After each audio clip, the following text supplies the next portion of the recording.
जय सिया राम। आज का विषय है संकल्प। संकल्प शक्ति पर YouTube के माध्यम से आपने कई मोटिवेशनल वक्ताओं को सुना होगा और आप उनकी बातों से बहुत प्रभावित भी हुए होंगे, परंतु गौर करने पर आप पाएंगे कि वे कोई नई चीज़ नहीं कह रहे हैं।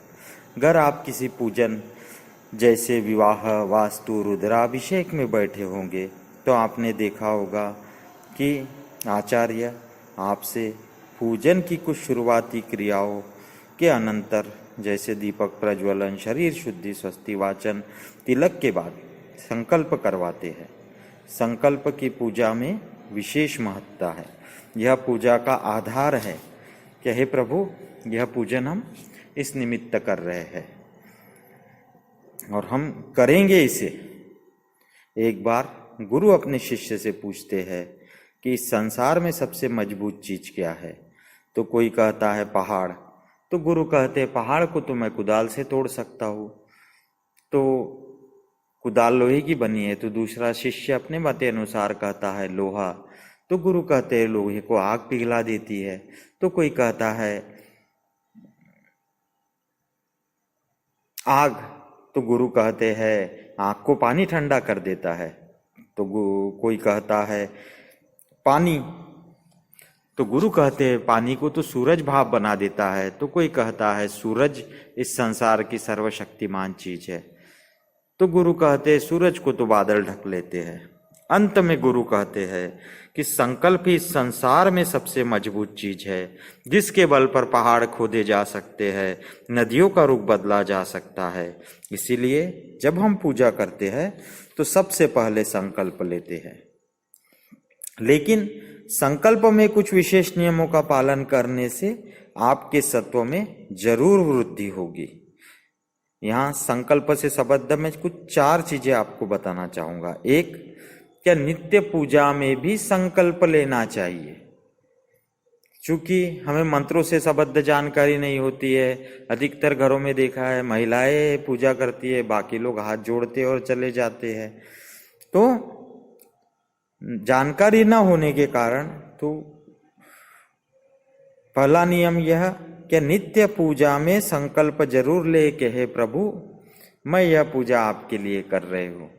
संकल्प 2 प्रकार के कहे गए हैं। एक निष्काम संकल्प कि श्री परमेश्वर प्रीत्यर्थ, परमेश्वर की प्रीति के लिए, परमेश्वर की प्राप्ति के लिए मैं यह पूजन कर रही हूँ। और दूसरा संकल्प है वह सकाम है कि मेरे दोषों का नाश करो, आदि भौतिक, आदि दैविक, आध्यात्मिक व अन्य कई चीजें उसमें आती है। ग्रह पीड़ा निवारण के लिए अलग संकल्प, सब चीजों के लिए अलग अलग चीजों के संकल्प होते हैं। तो आपके जो भाव उठे उस तरह संकल्प लीजिए, लेकिन नित्य पूजा में संकल्प जरूर ले। हाथ में जल, फूल, सिक्का व चावल ले और उससे कहे प्रभु, जो भी आपके शब्द बने उस तरह संकल्प लीजिए।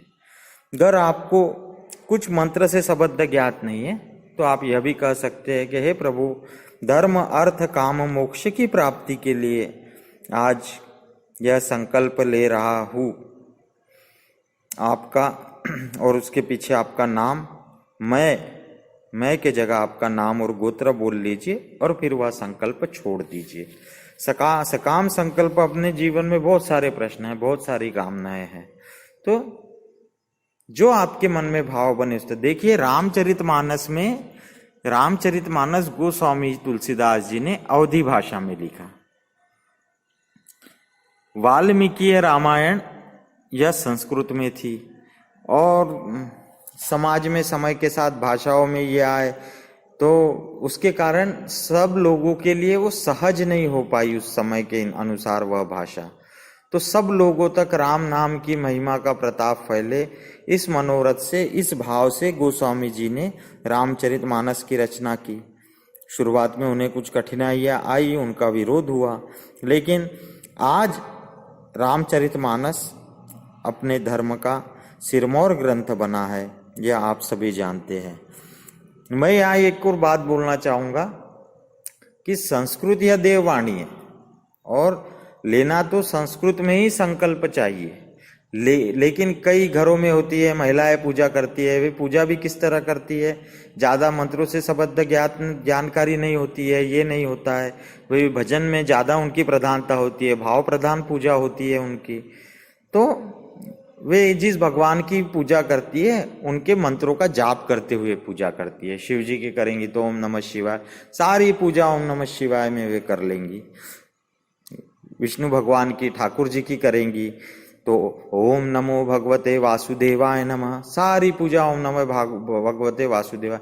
नाम मंत्र से भी पूजा होती है, कोई गलत चीज नहीं है, उस तरह भी आप कर सकते हो। लेकिन आप उसमें संकल्प जरूर ले। और चूंकि आप किसी भी तरह के मंत्रों से शब्द ओम विष्णु विष्णु विष्णु अध्यक्ष द्वितीय परादेश कल्प वस्त्र मनवंतरे अष्टविशांति तमी कलियुगे कलि प्रथम चरणे जम्बू द्वीपे, आप यह सब अब आप बोलने जाओगे तो आपका पूजा से ध्यान भटक जाएगा। आप कभी पहले भी नहीं किए हो। तो कहने का तात्पर्य केवल इतना है कि अपना संकल्प आप बनाए। हाथ में जल लिया, पुष्प लिया, ये लिया और सिक्का लिया, चावल लिया, अक्षत, और उसके बाद जो आपके भाव के, हे प्रभु मैं आपकी प्रसन्नता के लिए आज की पूजा कर रही हूँ, हे प्रभु मैं आज आपकी प्राप्ति के लिए यह पूजा कर रही हूँ, हे प्रभु मेरे जीवन में बड़े उद्वेग है, उनके निवारण के लिए आज की पूजा कर रही हूँ, मेरे उद्वेगों को समाप्त करे। इस तरह जो भाव बने, लेकिन नित्य संकल्प अवश्य ले। देखिए, संकल्प हम केवल तभी लेते हैं जब कोई पंडित, पुरोहित, आचार्य किसी बड़ी पूजा में हम बैठते हैं और वो हमसे करवाते, इसके अलावा हम कभी संकल्प नहीं लेते हैं। तो संकल्प शक्ति के महत्व को जानने के लिए आप सिर्फ आने वाले 40 दिन तक आप नियमित संकल्प लीजिए और फिर आप किसी चीज का विचार कीजिए, आपको उसके प्रभाव को, संकल्प शक्ति की महत्ता आप महसूस करोगे। तो आज का सार इतना ही है कि नित्य संकल्प लेना चाहिए। जय सिया राम।